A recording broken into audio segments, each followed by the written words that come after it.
Hi friends, स्वागत करते हैं आपके अपने यूट्यूब चैनल पॉलिटेक्निक कैरियर में। तो फ्रेंड्स, जैसा कि हमने कल के वीडियो में देखा था सार्थक अंक और कोटिमान, तो उससे रिलेटेड कुछ क्वेश्चन हमको बताने थे। तो आइए क्वेश्चन देखते हैं। कंपन कर रही एक वस्तु की आवृत्ति 250 कंपन पर सेकेंड है। यहाँ पे फ्रेंड्स स्पष्ट रूप से दिया गया है कि इसकी आवृत्ति कितनी है, n = 250 कंपन पर सेकेंड।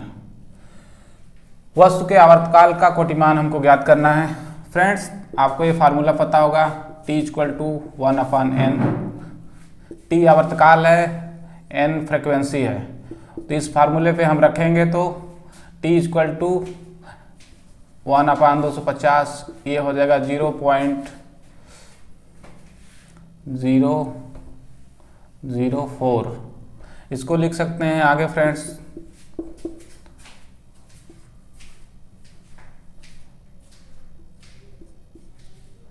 चार × 10⁻³ ये सेकेंड।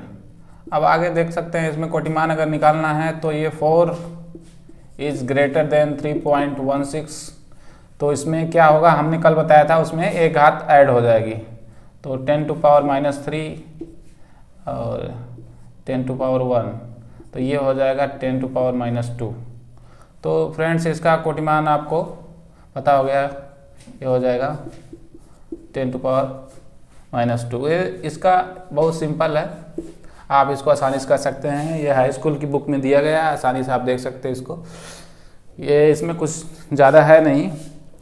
तो बढ़ते हैं दूसरे क्वेश्चन की तरफ, देखते हैं।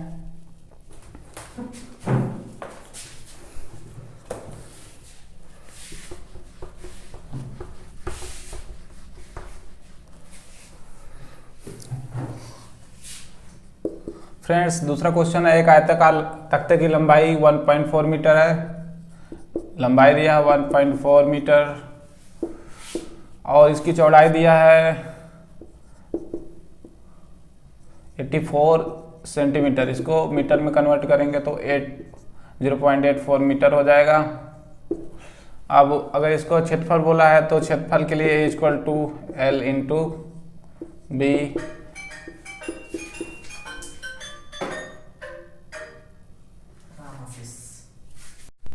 तो फ्रेंड्स, देखते हैं इसका एरिया कितना होगा।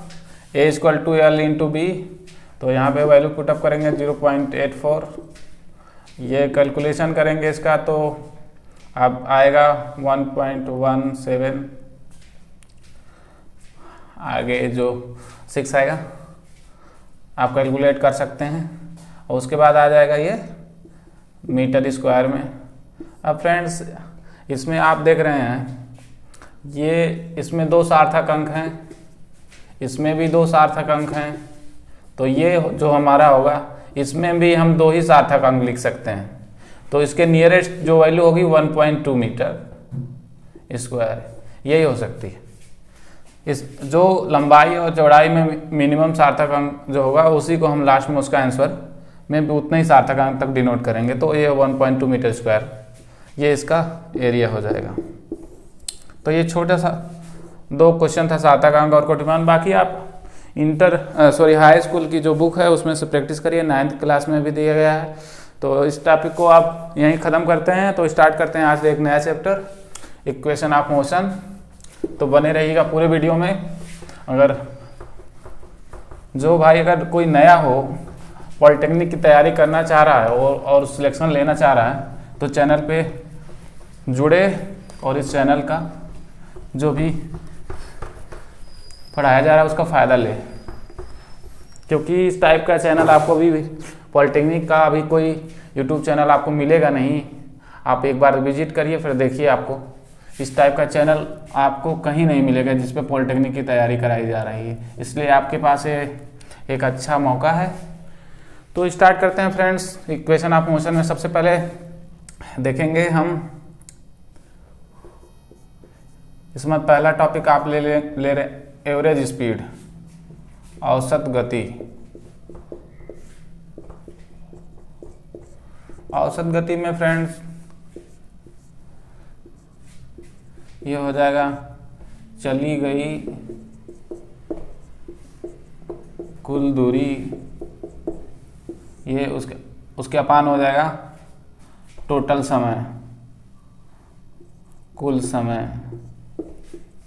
इसको अगर हम एक डायग्राम के द्वारा आपको बताना चाहें तो सपोज करिए कोई व्यक्ति है, ये राम है मान लीजिए, यहाँ से चलना शुरू किया, 5 किलोमीटर गया, फिर वो आगे बढ़ गया, 6 किलोमीटर गया, फिर यहाँ गया 7 किलोमीटर, ऐसे ही बढ़ता गया।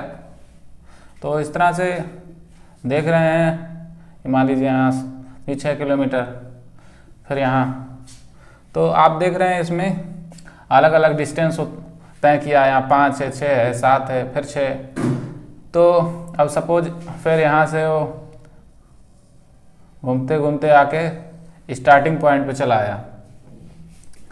तो यहाँ पे आप देख सकते हैं यहाँ से यहाँ तक की दूरी भी 7 है, ये 5 है, तो उसने टोटल कितना दूरी तय की।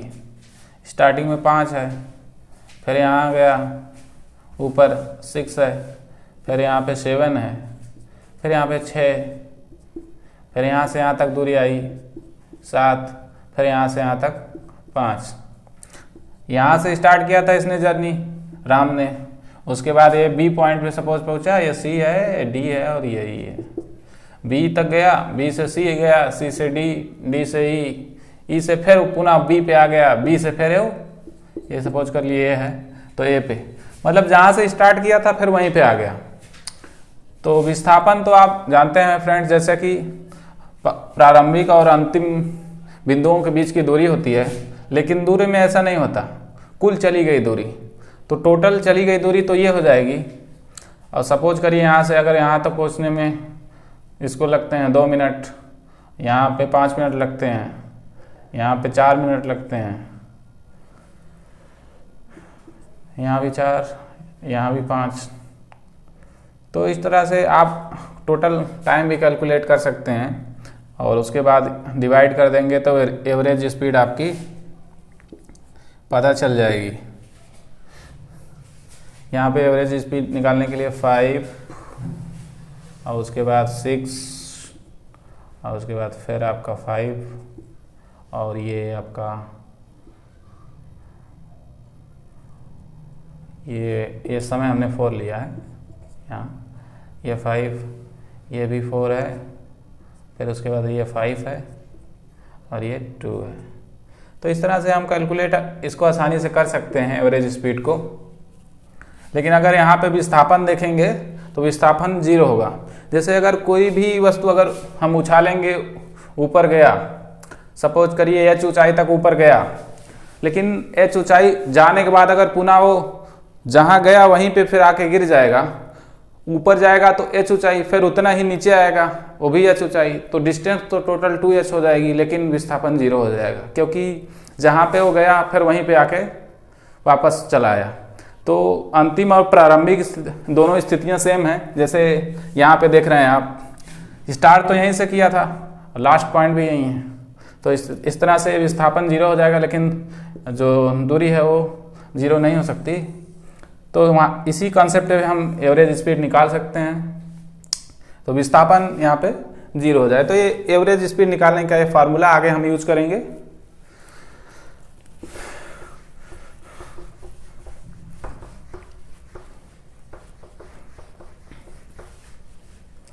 अब जान लेते हैं न्यूटन की गति के कुछ फार्मूले जो हैं वो भी यूज करते हैं। कैसे हम u v equal to u plus A T, और सेकेंड फार्मूला है s equal to u t plus half A T square, और इसके बाद एक है v square equal to u square plus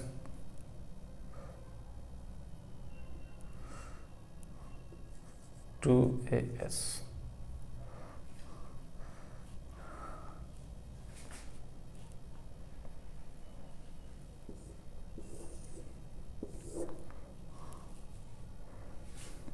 तो फ्रेंड्स ये 3 फार्मूले हैं इनका यूज करना है आपको। आगे आप देख सकते हैं v इक्वल टू होगा अंतिम वेग और u होगा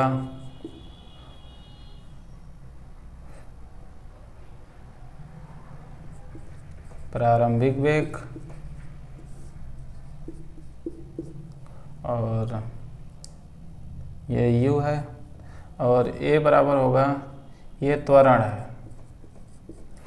यदि किसी वस्तु का वेग लगातार बढ़ रहा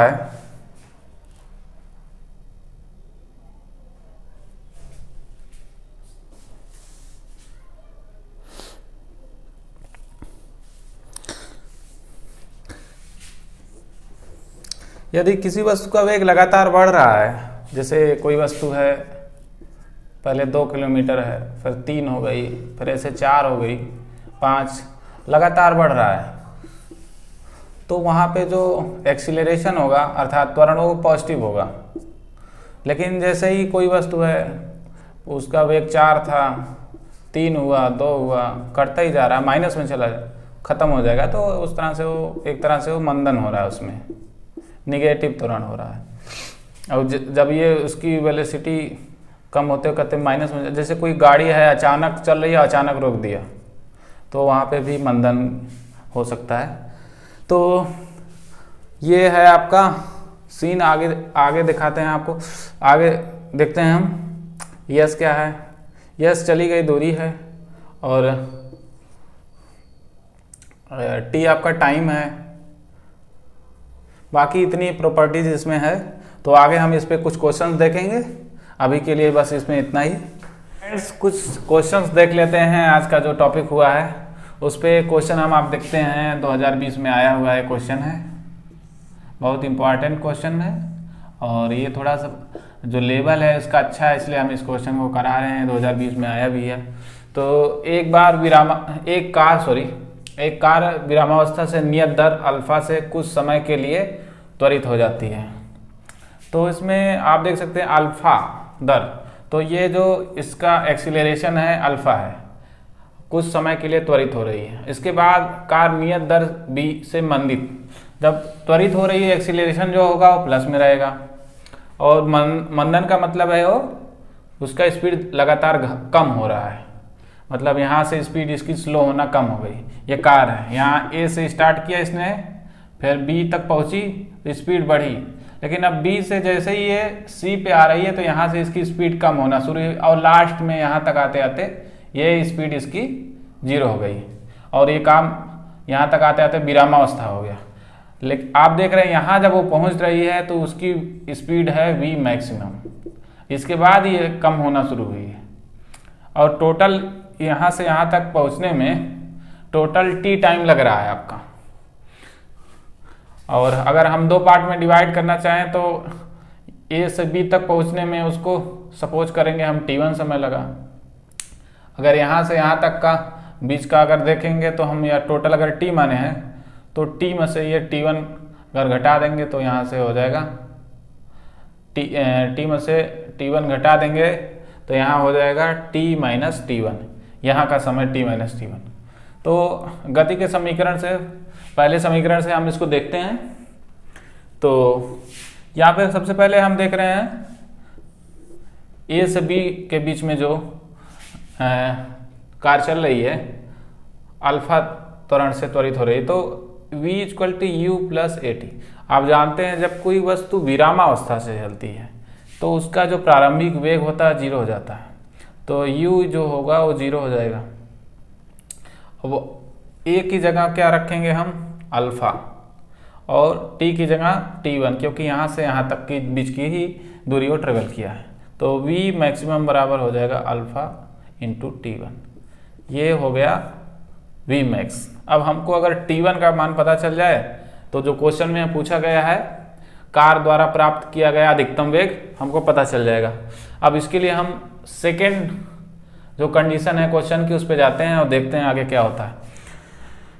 तो इसी समीकरण जैसे ये है इस पे भी हम लगाएंगे, लेकिन इसमें लास्ट वाला वेग 0 हो जा रहा है यहाँ पहुँचने के बाद, तो ये लास्ट वाला वेग हमने 0 कर दिया।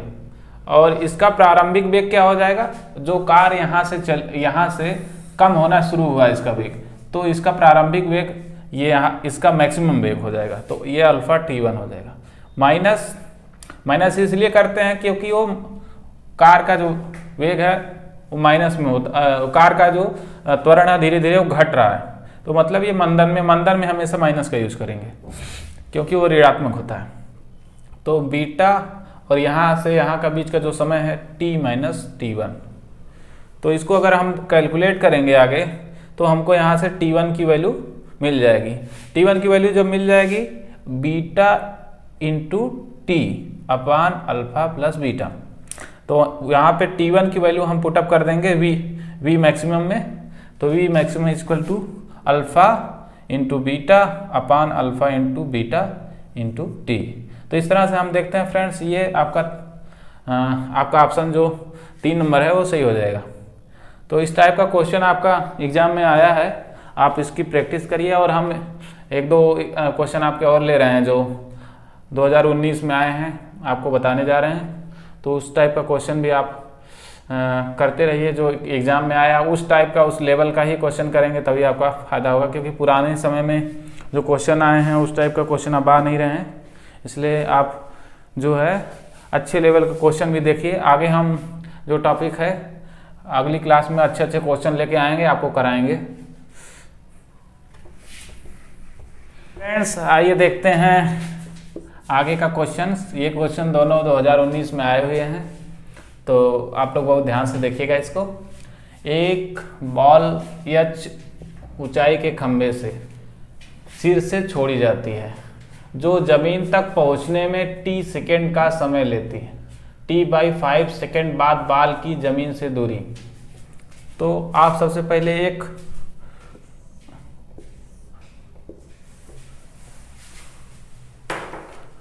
खंभा यहाँ पे बना लीजिए जो क्वेश्चन में दिया गया है। सपोज करिए ये आपका खंभा है और वो कितना ऊंचाई पे है, ये है h ऊंचाई पे। आपका यहाँ से एक बॉल है, उसको खंभे के यहाँ के सिर से छोड़ा जा रहा है, और अब वो अब बोल रहा है जिससे छोड़ा जाता है जो जमीन तक पहुँचने में t सेकेंड का समय लेता है, और वो यहाँ तक आने में टोटल समय कितना लग रहा है t। अब पूछ रहा है कि अगर t/5 सेकेंड बाद बॉल की जमीन से दूरी, अगर ये तो t में पूरा आ रहा है, लेकिन अगर हमको t/5 में अगर कैलकुलेट करना हो t/5 सेकेंड, तो t/5 जो है t से कम है फ्रेंड्स। तो उसके लिए आपको क्या करना है, आपको पहले ही पता हो जाना चाहिए कि ये कम है, तो ये बॉल कहीं यहीं ऊपर ही होगी, और वो जमीन से कितना ऊपर है वही आपको कैलकुलेट करना है। सपोज करिए ये h' ऊंचाई पे है बॉल, अब वो h' का मान आपसे पूछ रहा है। तो क्वेश्चन के अनुसार हम चलते हैं। पहली कंडीशन आती है, जब कोई वस्तु ऊपर से नीचे आती है तो उसका जो विस्थापन है वो माइनस हो जाता है, ऊपर जाएगी तो प्लस होगा। तो यहाँ पे -ch इक्वल टू ऊपर से नीचे जब फेंका जा रहा है तो उसका प्रारंभिक वेग होगा 0, तो u का मान 0 हो जाएगा इंटू, तो t भी जो रहेगा उसका सब 0 हो जाएगा। और जब नीचे कोई वस्तु फेंकी जाती है तो g का मान माइनस हो जाता है, तो ये हो जाएगा 1/2 g और t²। जब वो जो बॉल नीचे जब आ गया, पहली कंडीशन में वो बॉल जब नीचे आ गया तो ये माइनस से माइनस कैंसिल हो गया। h इक्वल टू हो जाएगा 1/2 gt²। ये हमारा पहला समीकरण तैयार हो गया। अब फ्रेंड्स हम देख रहे हैं जो दूसरी कंडीशन है उसमें क्या हो रहा है। दूसरी कंडीशन ये है h' की। अब इस कंडीशन में भी वो बॉल नीचे ही आ रही, लेकिन वो पूरी नीचे नहीं आ पा रही, कुछ ऊंचाई पे जमीन से है। तो इसमें भी जो उसकी हाइट है वो -h' होगी, और ये इक्वल टू प्रारंभिक वेग इसमें भी 0 हो जाएगा, और ये भी -1/2 जी, लेकिन इसमें एक चीज़ का अंतर है, टाइम हो जाएगा t/5, ये हो जाएगा इसका स्क्वायर। इसमें भी ये माइनस से माइनस कैंसिल हो जाएगा, h dash equal to 1/2 g into t/25। अब इसमें हो जाएगा h डैश इक्वल टू, अब आप देख रहे हैं यहाँ पे 1/25 1/2 GT²। यहाँ से समीकरण 1 में देख रहे हैं कितना है 1/2 GT², इसका मान कितना है h, तो h डैश इक्वल टू हो जाएगा h/25। ये आपका आंसर आ जाएगा। इस तरह से आप देखेंगे तो ये पहला नंबर आपका सही है। तो इसी तरह आगे बढ़ते हैं, क्वेश्चन नंबर 2 देखते हैं इसका, जो 2019 में आया है।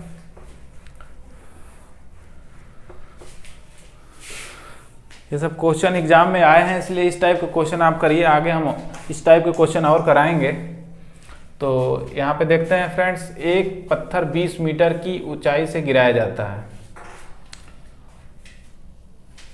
एक पत्थर 20 मीटर की ऊंचाई से गिराया जाता है। गिरने के दौरान पत्थर का वेग 10 मीटर प्रति सेकंड की दर से बढ़ता है। जमीन पर टकराते समय पत्थर का वेग तथा लगा समय होगा। तो इसमें भी एक पत्थर है 20 मीटर की ऊंचाई से गिराया जा रहा है। सपोज करिए कोई पत्थर है, यहाँ से यहाँ तक की ऊंचाई जो है आपकी ये 20 है। यहाँ से पत्थर को हम गिरा रहे हैं, ठीक है, 20 मीटर की ऊंचाई है, इसको गिरा रहे हैं। गिरने के दौरान पत्थर का वेग 10 मीटर प्रति सेकंड स्क्वायर की दर। यहाँ पे एक चीज़ आप नोटिस कर रहे हैं, 10 मीटर प्रति सेकंड स्क्वायर, ये प्रति सेकंड स्क्वायर आपको डिनोट कर दे रहा है कि ये एक्सीलरेशन है और बढ़ रहा है, तो ये एक्सीलरेशन है, ठीक है। और ये आगे दे रहा है जमीन पर टकराते समय पत्थर का वेग। अब ये जब पत्थर जमीन पे टकरा रहा है यहाँ पे, उस समय इसका वेग क्या होगा, इसको अंतिम वेग बोलेंगे। और एक चीज़ और पूछ रहा है आपसे, वेग तथा लगा समय, और यहाँ से यहाँ तक पहुँचने में कितना टाइम लग रहा है। ये टाइम आपको निकालना है, आपकी वेलोसिटी दोनों कैलकुलेट करनी है। ये हाइट आपको दिया है 20 मीटर है, ये आपको 20 मीटर दिया गया है क्वेश्चन में। तो एक फार्मूला होता है, उसी से आप निकालिए। ये होता है h इक्वल टू, यहाँ भी माइनस हो जाएगा, h equal to ut plus half at²। अब यहाँ पे देखा जाए तो u का मान 0 है, प्रारंभिक वेग है, t का मान वैसे भी इसमें मल्टीप्लाई कर देंगे 0 हो जाएगा। ये ये t² होगा, ये हाफ, a का मान हम रख देंगे 10, ये माइनस माइनस प्लस हो जाएगा, और इंटू t²। अब यहाँ पे h का मान हम रख देते हैं, ये 20 दिया है, और 1/2, और ये हो गया 10, ये t²। यहाँ से 0 से 0 कैंसिल कर देंगे, t² इक्वल टू 4, तो t बराबर हो जाएगा आपका 2। तो यहाँ से हम देख रहे हैं कि t बराबर 2 आ जा रहा है। तो हमको आगे का जो काम आसान हो गया हमारा। अगर हमको अब अंतिम वेग पूछ रहा है तो v इक्वल टू होता है u प्लस at। यहाँ पे v का मान आपको कैलकुलेट करना है, लास्ट वेग जो यहाँ से टकरा रहा है।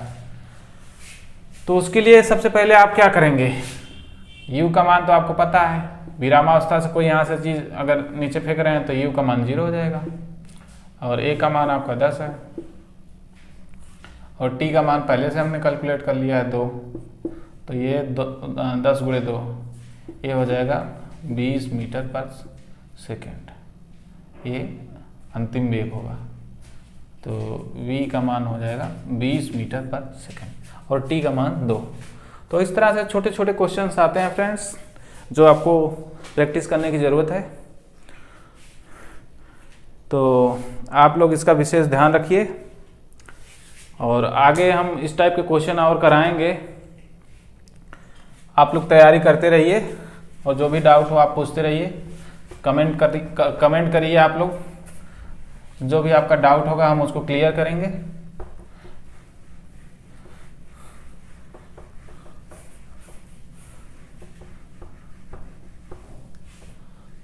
तो आज की क्लास यहीं होती है समाप्त। तो आगे क्लास हम देखेंगे इसी से रिलेटेड कुछ क्वेश्चंस। तब तक आपको जो भी डाउट हो उसको कमेंट बॉक्स में कमेंट करके बताइए इस चैप्टर से क्या डाउट आपको ज़्यादा हो रहा है। और चैनल से ज़्यादा लोग जुड़िए। और ये चैनल आपके लिए हम लोग लाए हैं पॉलिटेक्निक कैरियर, जो नए लड़के हैं जो तैयारी कर रहे हैं इस समय। तो सभी बच्चे जो तैयारी कर रहे हैं अपने, और जो फ्रेंड्स है अगर कोई बच्चा है तो उसको शेयर करें उसको, ताकि ज़्यादा से ज़्यादा लोग को वीडियो पहुंच सके। तो फ्रेंड्स आज के लिए बस इतना ही।